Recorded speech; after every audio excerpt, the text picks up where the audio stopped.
Welcome to the fourth session of Apex at Home. My name is Salim Hlayel. I am a Principal Product Manager for the Oracle Application Express in the Middle East. I am based in the beautiful city, Abu Dhabi, the capital of the United Arab Emirates. Our speaker for this session is Philipp Salvisberg, and he's going to be talking about using the SQL Debugger. Philipp is a Senior Principal Consultant at Trivadis.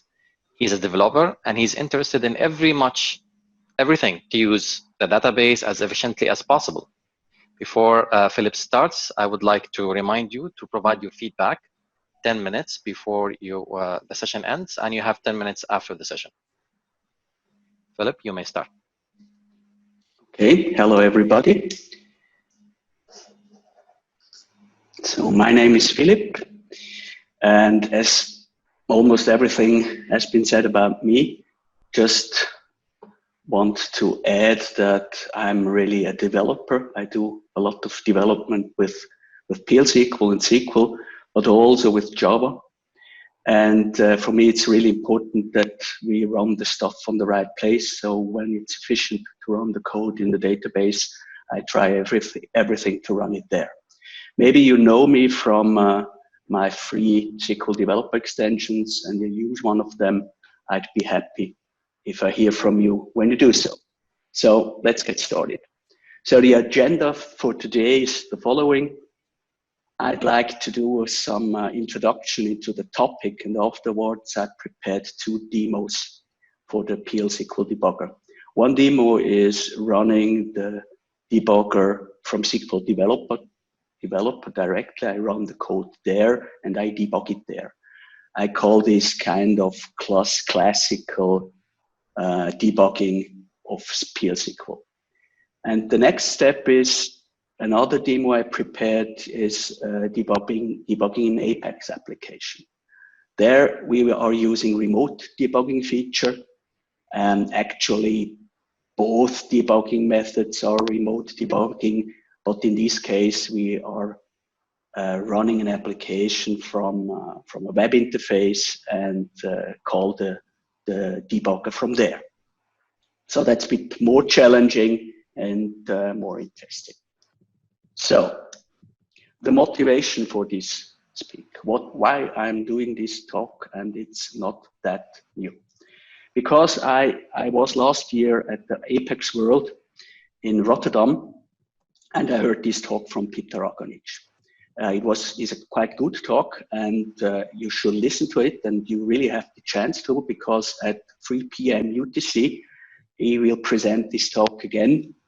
I guess more or less the same content. I really can recommend that you watch it. So, but why did I do my talk? So I realized that people are thinking about different things when they hear the word debugging. And I especially think also about different things. And I thought I could do a talk about it and maybe change it a bit. So the question is, what are you thinking of when you hear the word debugging? There are several options I've prepared. There are more, but maybe it's one of them.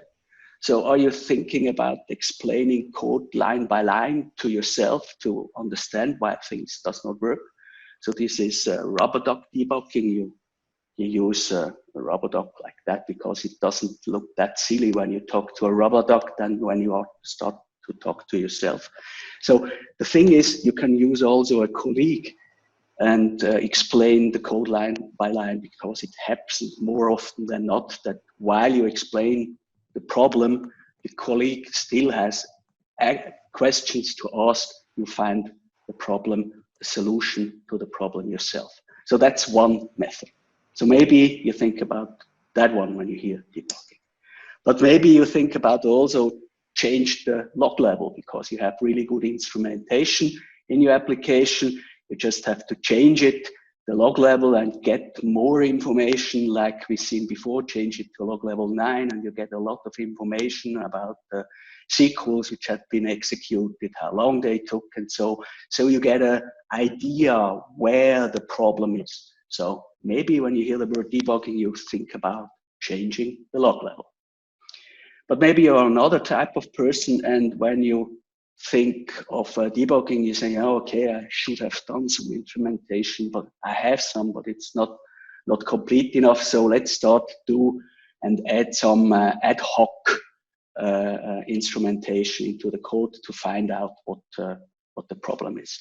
I show here the classical thing we all do from time to time. We all tell, hey, you shouldn't do that, but we all do it.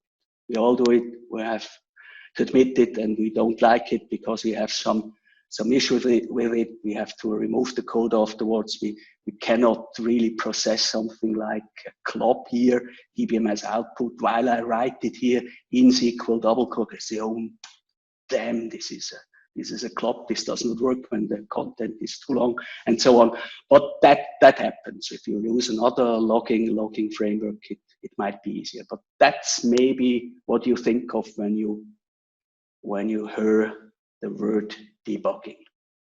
But maybe you're, again, another type of person, and when you hear the word debugging, you think about testing. You think, oh, I use testing, I use UTPL SQL, so I explore the code using PL SQL. I define what I expect.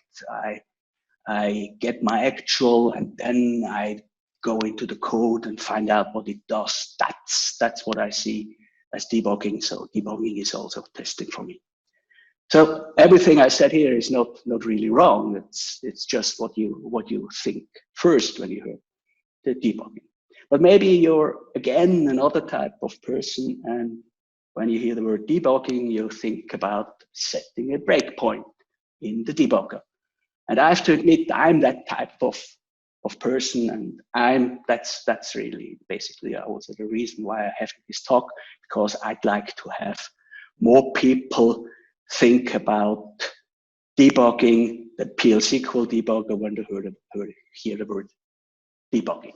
So what I see here is really, really interesting when I call the debugger. I see on the left side the stack where it was called. I see it's a test I'm debugging here, and I see the whole PL SQL, UTPL SQL stack. So I can learn a lot about the UTPL SQL itself, UTPL SQL framework itself. When I look at that stack, explore the variables there, I can see every variable which is defined there.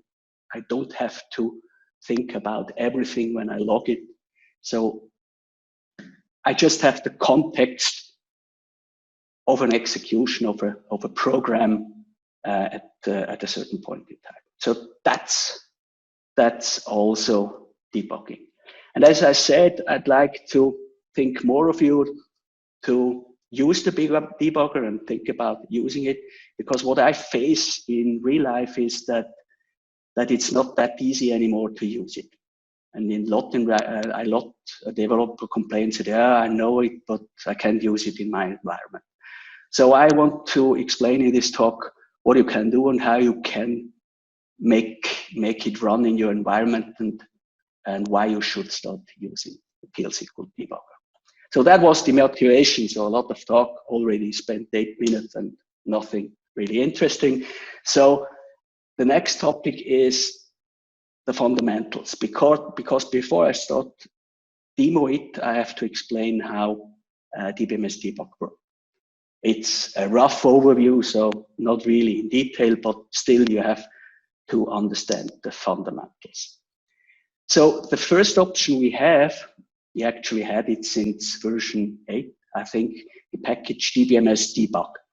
It is deprecated since version 12.2, so it means it's deprecated, it's still there, it's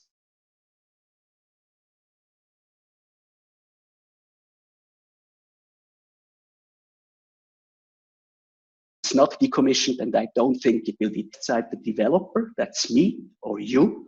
And on the right side, we have the database where the code is stored. I want to debug. So what I establish is two things. The first is I establish a database session. So a database session means over SQLnet to the database. This session is called a target session. This session is running your code you want to execute in debug mode. So allows you to stop it, explore variables, and so on. And this is a second session, also a session connected to the database via SQLnet. It's called the supervising session. It connects to the target session to talk to it. So when this is started in debug mode, this session can say, I'd like to attach to this session, and then we talk to each other, say, hey, show me this variable, show me what variables you have, go to the next line, and so on and so forth. So that's the classical debugging, how this works. So why is it deprecated? Because this approach has some disadvantages in terms of the capabilities. So what is not possible with these approaches to debug Java stored procedure, for example. So big deal who has Java stored procedures nowadays. But it was back then when version 9 came out, then everyone would like to have Java stored procedures in the database.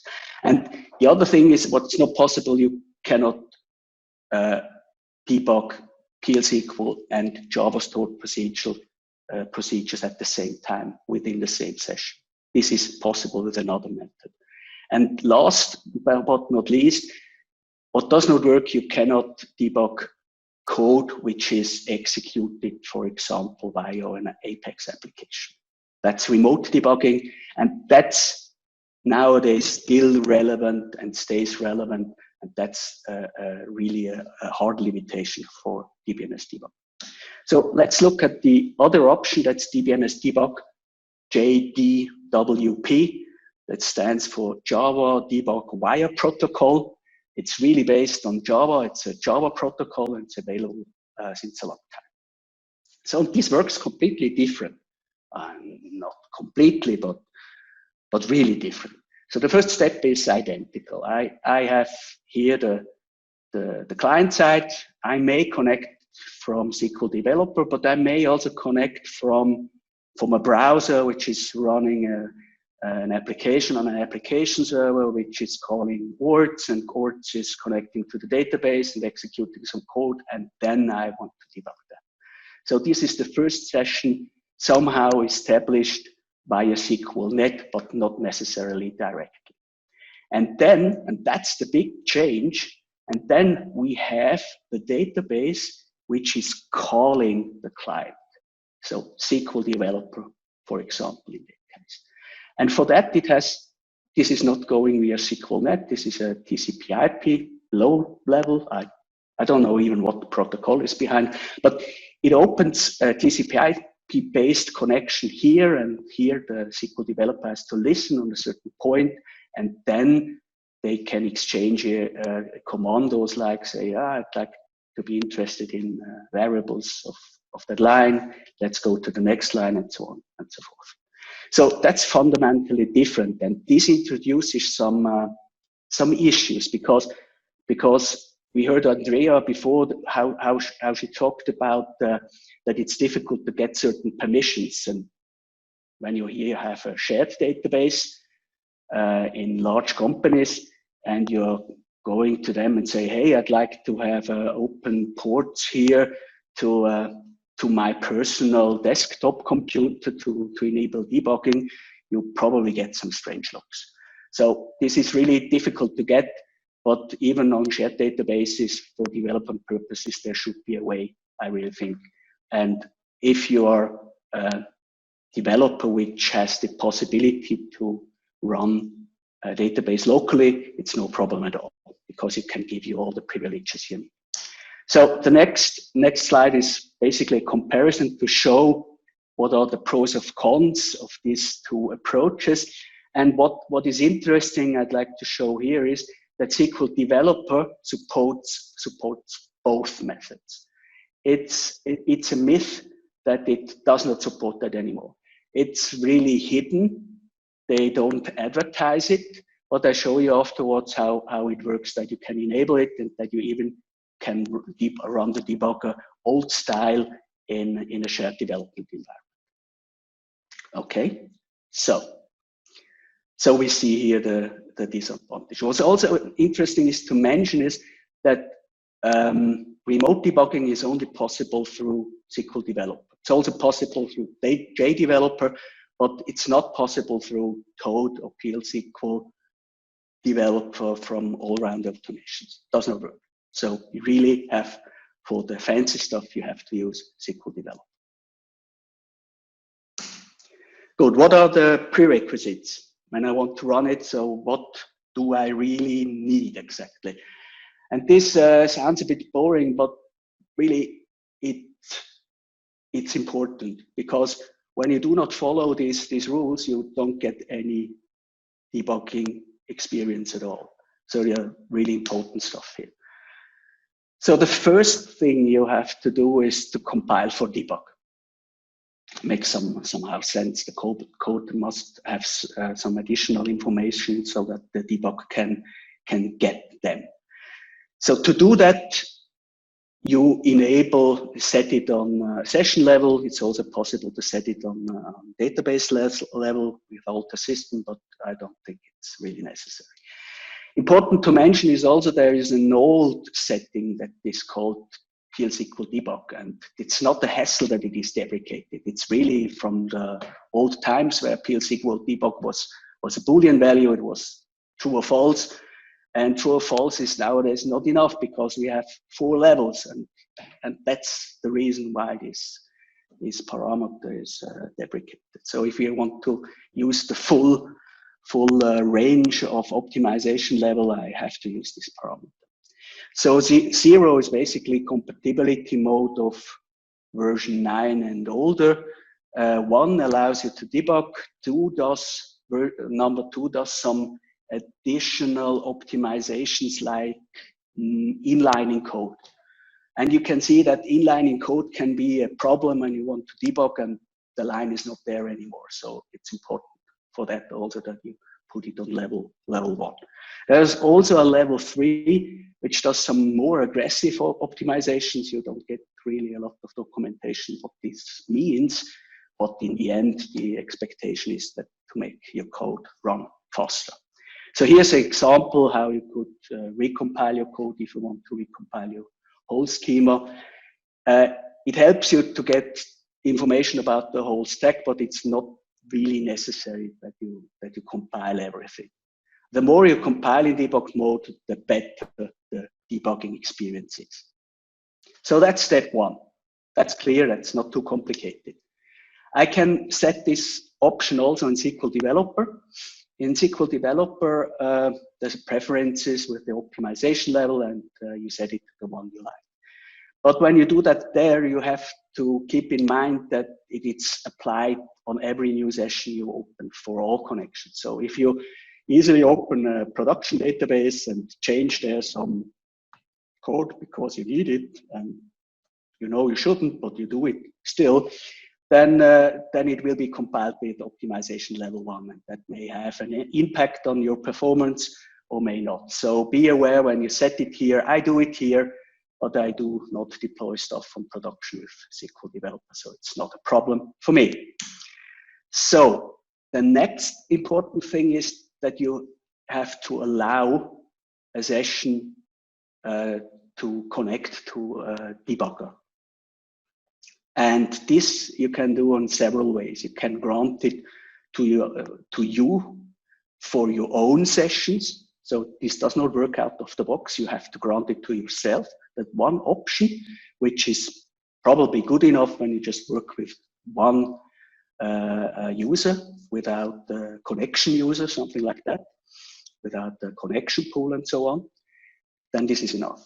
But usually you have to use something else where you enable debug any connection. That's what I use in my development environment to enable to establish a debug session for every user I can connect. There's also an option to be a bit more restrictive to really manage that. That's maybe an interesting idea if you want to enable debugging on a shared development database. But in reality, that's what you need. And the next thing is really, really important is you have to say the database, hey, the other one may see my code. So otherwise, it's not possible to set the breakpoint. You won't get, it's possible to set a breakpoint, but it will be ignored. And it's not possible to explore variables. So if you don't set this, it feels like the debugger doesn't work. So it's really very important. I saw a lot of questions about debugging is not working, and usually this one is missing. So you have to grant it. Typically, again, the lower one is grant everything. Procedure is a bit misleading, but in fact, it grants the access rights to all objects which contains PL SQL. Here you have a more complete list. That's procedure, function, package type, also the body, of course, and view triggers and table triggers. So, and the last thing you need is you have to enable the database to communicate over the network to SQL Developer. So you have to set this RCA. There's no way around it. It's a hassle. We have to open it. This is the simplest way is you can do it on a development environment is to say host a store, and here you list the target users you would like to debug the code for. So that's it. It's a lot of things you have to prepare to make the debugger work, but it's necessary. So let's look at an example. I prepared the first use case, the simple one, and simple ones are always based on depth and temp. And here I do a query on depth. I get these four rows. I think you know them by heart in the meantime. And what I highlighted here is New York. New York is the location of department 10. So what I want to do is to update it. I change the location to Zurich, and I expect, of course, that this update works. But surprisingly, it does not, because what I have here, it's still New York. So that's strange. I can start talking with my rubber duck to find out what the problem is, or I may do some investigation on the database side. So that's what we are going to do. So I switch here to SQL Developer. I hope you see that.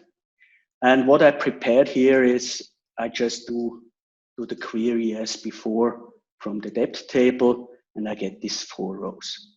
Everything good.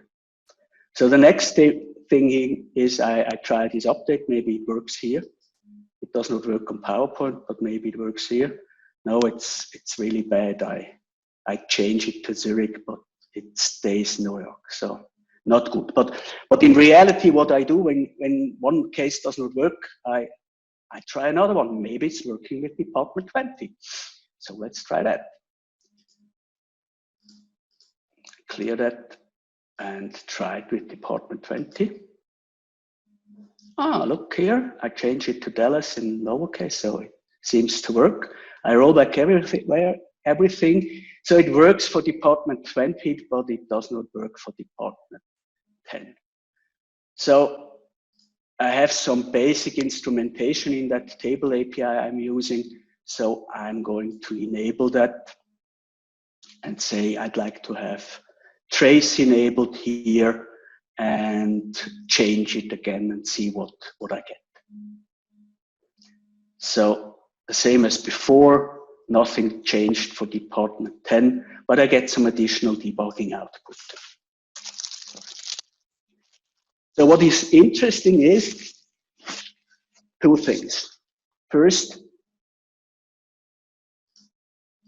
there goes a lot of time between this step and this step. It's almost half a second which I spent. And the second thing is it's just 0 rows update. So there's obviously something wrong, but I don't have more information in this log. I know how long it takes, but I don't have more information. So now comes the time when I think about debugging, to enable debugging.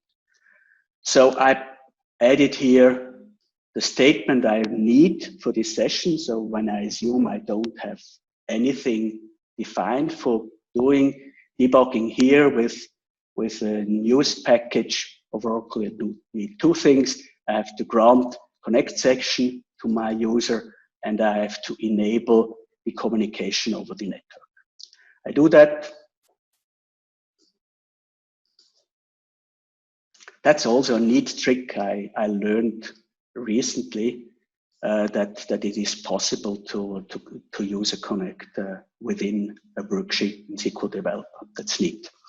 So now I'm ready to debug my session. But first of all, I'd like to show you two things. Optimizer. I'd like to show you that I've set the optimization level to 1. So everything I compile is in debugging mode. And I like to show you some debugging settings you can set. There's a lot of things. I do not have really time to go into everything, but here are some important settings. So you have basically two options. You can say, hey, run my code until I have set the breakpoint.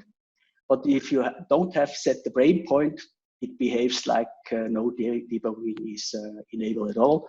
So if I don't set the breakpoint, I typically choose step into. This is a bit less aggressive. Here you see really the full stack and really step by step on every level. So I do that. So I go here, I have an anonymous block. I do my update here as I've done before and like to debug it. And I say debug. My host is my SQL Dev host. And voila, the debugger is started. So what I get here is interesting thing, the stack. It starts really with an anonymous block where I have the update, and I have here some information to what are the set breakpoints, what are my variables. There is nothing here. What are all my data, and I can also set some watches, means variables I'm typically interested in. So what I do here, I step into it. I go to the update statement. So maybe you say update, how can I debug that? That works only, of course, if there is a trigger behind. In this case, this is a view and there is a, instead of trigger behind, so I can debug that. And we see that easily. I can go back and forth and navigate in this stack and show me the variables. What I now see is something interesting. There are now certain variables identified in this trigger based on this declare section, even if I have not started it yet, and they are not initialized. So let's go through, step through it. The first thing I'm going to initialize is my start time.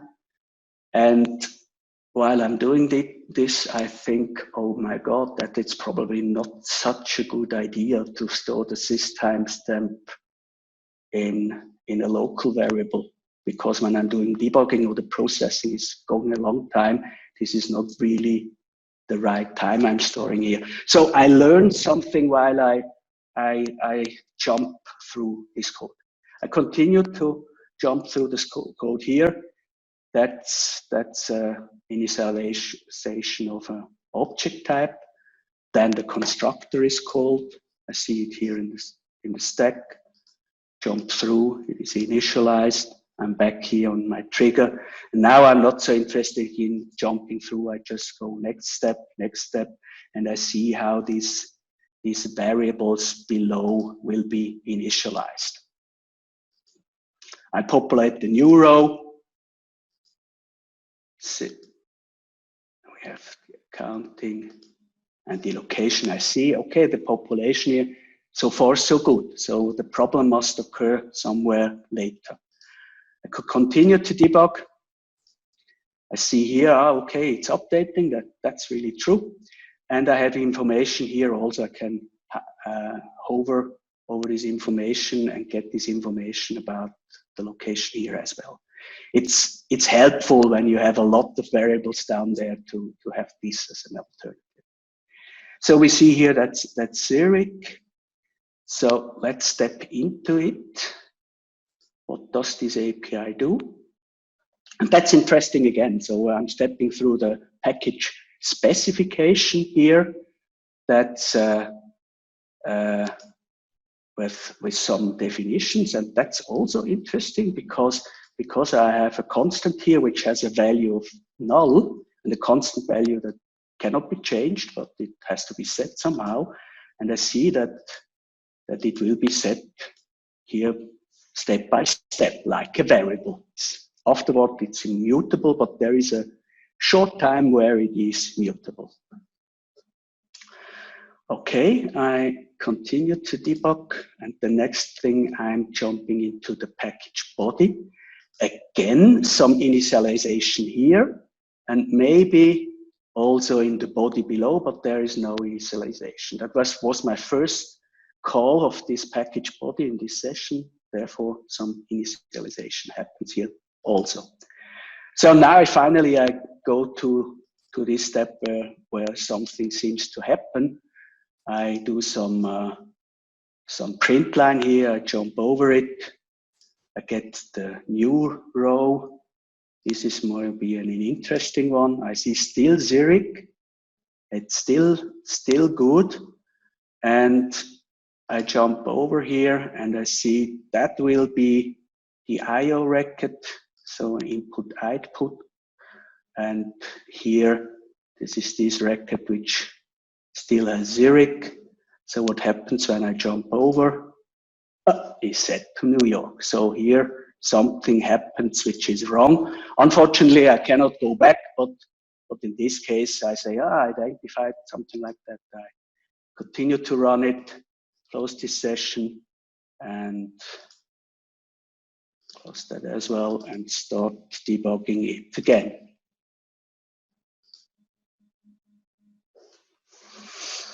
In this case, I don't go step by step. I just run to the breakpoint, and now I know, okay, I want to explore it in detail. Here, jump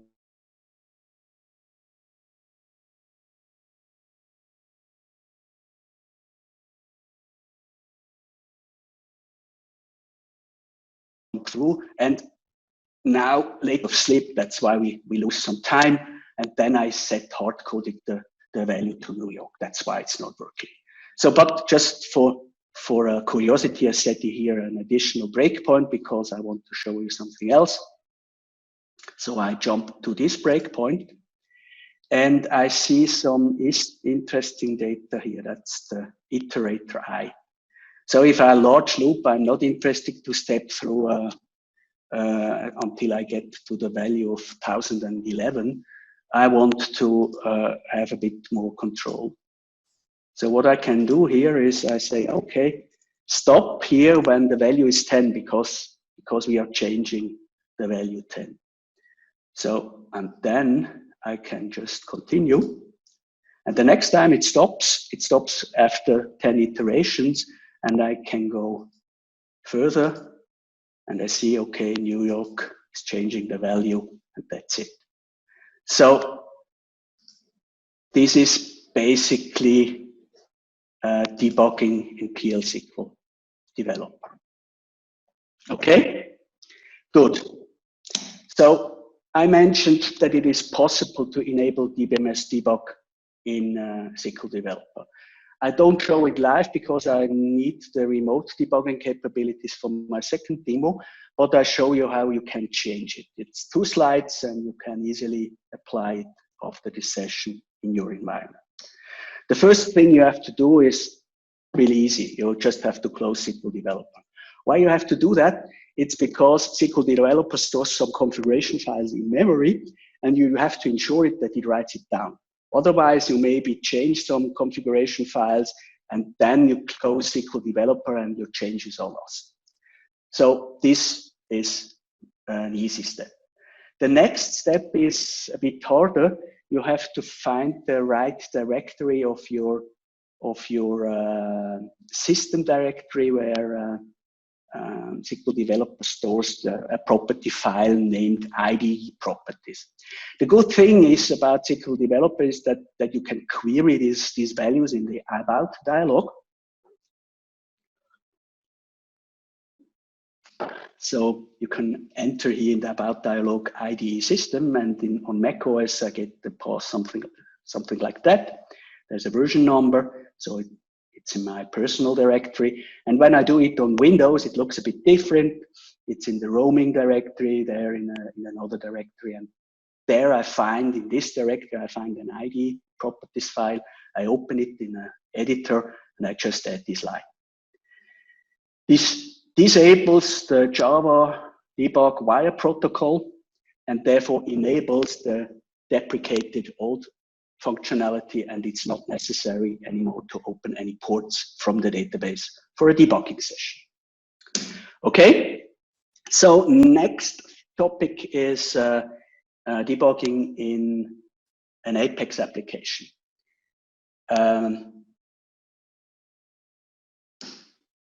What do you need there?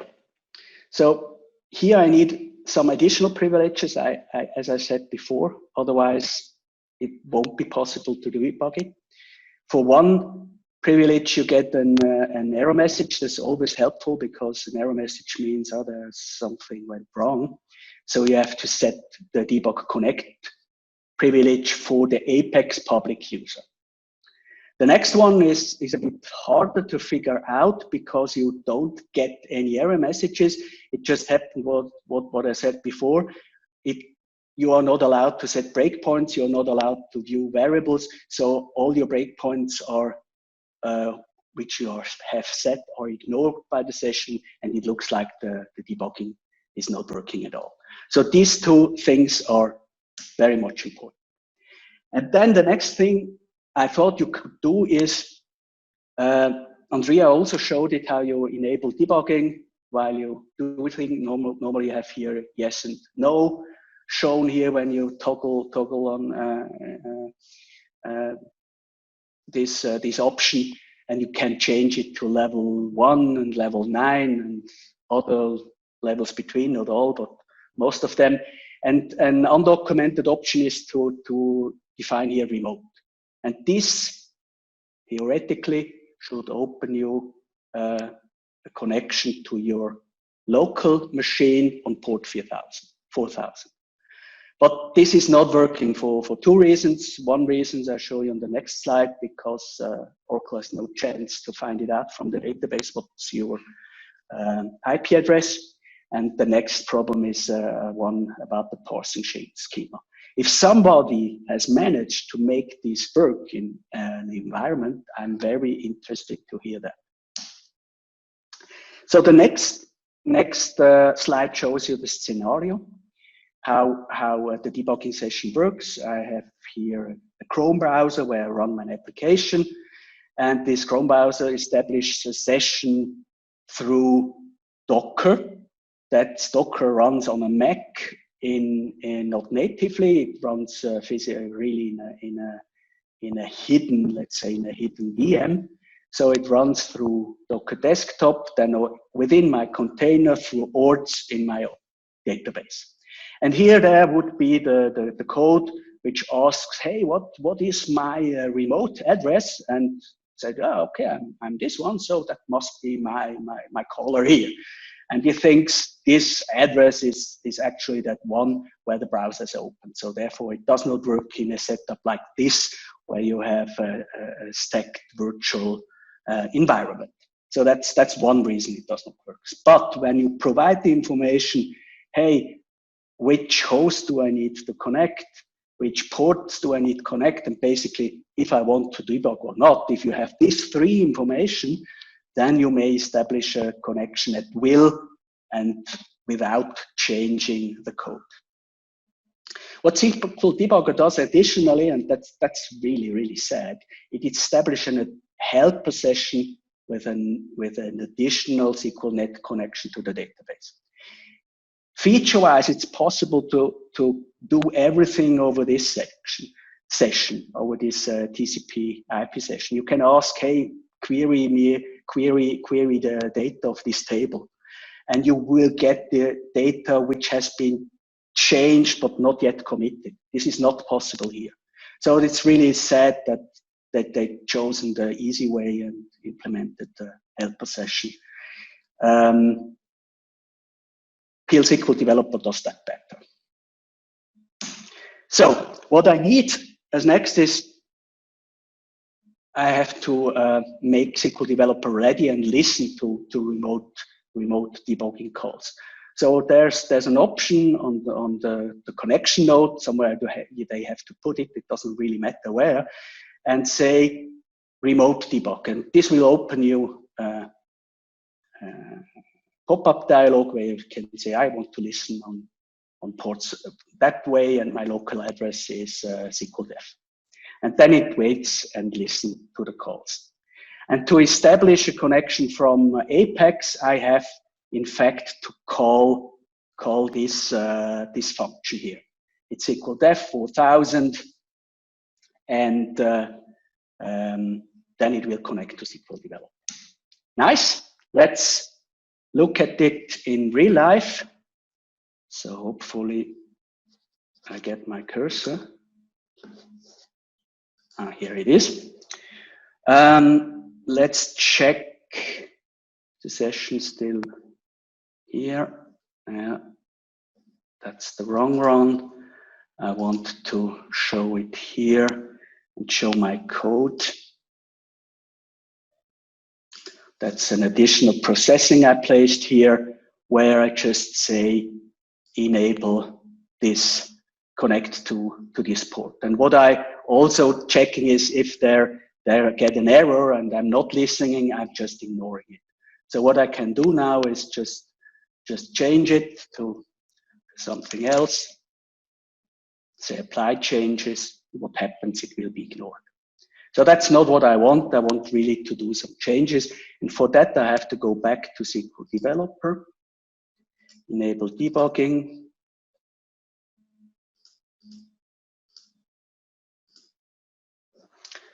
On SQL Dev, and now it is listening. So I can go back to my Apex application and say, okay, let's change that value, apply it here. And what happens here jumps from left to right. You see waiting for localhost at the bottom. So that's the time when I can go back to SQL Developer and I see a wonderful process stack here. So what would be really nice if Apex would not have been wrapped and would have been compiled with debugging mode, I would be able to explore any of these packages and the variable content, and it gives me a lot of information.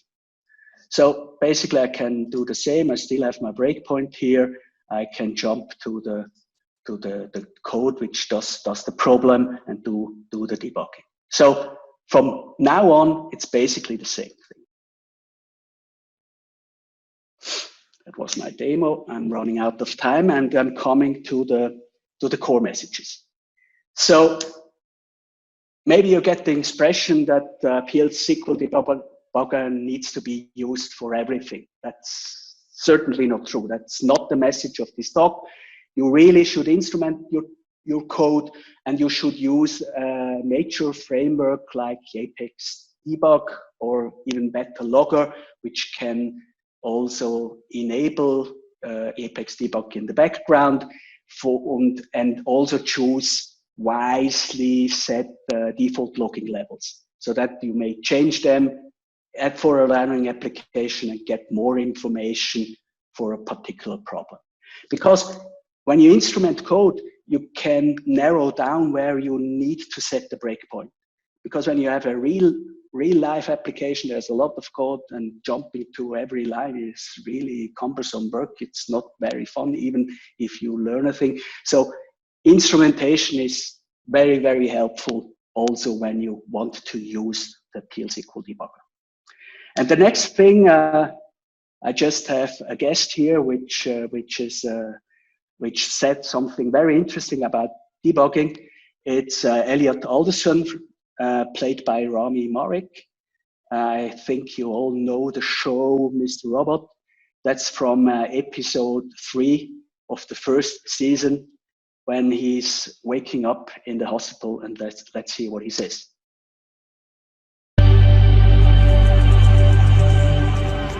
Most coders think debugging software is about fixing a mistake, but that's bullshit. Debugging is actually all about finding the bug, about understanding why the bug was there to begin with, about knowing that its existence was no accident. So, what can I say more? The SQL Debugger really helps you find the bugs and understand the code. Remember the call stack. Remember that you can explore every level and the variables there, and to jump through and even change some of these values. It has some restrictions, especially when you compare it to the debugger we are used to in the Java environments. But it's still a very good tool, and I really recommend you to set it up in your environment, to play around it, so that you are ready when you really need it. So that's it. 45 minutes, a bit more. I'm open for questions. Thank you very much, Philipp. Perfect timing. Well, I have a question here, which I think you covered almost in the presentation. What are the ways of debugging in Oracle Apex tool? Yes, also the ways of debugging with SQL Debugger, I showed it. You have currently to call it yourself. I think it should be possible to an Apex developer, and I hope some plugin developer are listening here, to provide a plugin which does the magic behind the scenes for us. Yeah, I agree. And let me add to that, since Oracle Apex is a web development platform, there is the client-side aspect of having JavaScript. And you, as a developer, you might want to get familiar with debugging functionalities and console behaviors of your browser. Hitting F12 will help. You probably need to read about that as well and get more familiar. And also, you can always use the debug link in Apex environment itself to see how it's behaving. And we have 9 different levels of debugging for the Apex application. Exactly. So debugging in the last context was showing the log. You have a logging framework, and you can log there and get very detailed information and query them. It's really, really good. I can recommend that. And the other thing you mentioned is of course the browser development stuff. And then you have to debug JavaScript part there too. Absolutely right. Yeah. Great. I have actually a question for you, Philipp. I don't know, during your history of working with debugging, which you think is the part that confuses the new developer in the beginning? You know, like somebody who wants to learn. What do you advise? Yeah, I advise to start it up in your personal environment and just debug a very small package and see how it works. Start debugging it directly from SQL Developer before you start using remote debugging. And what also really is a problem in real life are these multi-threading things. I have a simple scenario with a single-threaded application, but when there goes 20 threads and I have to debug something like that becomes a bit more complicated. So my recommendation is start simple in your personal environment and get familiar there. Great. What are the things that's another question also from me. What are the things that you would love to see in the future when it comes to debugging SQL and debugging all Apex in general, the features that you wish that they are there? So I'd like, as I mentioned, I'd like to have a native support for remote debugging in Apex. And I'd love to see debugging features enabled in the cloud, because in the cloud it doesn't work. Yeah, great.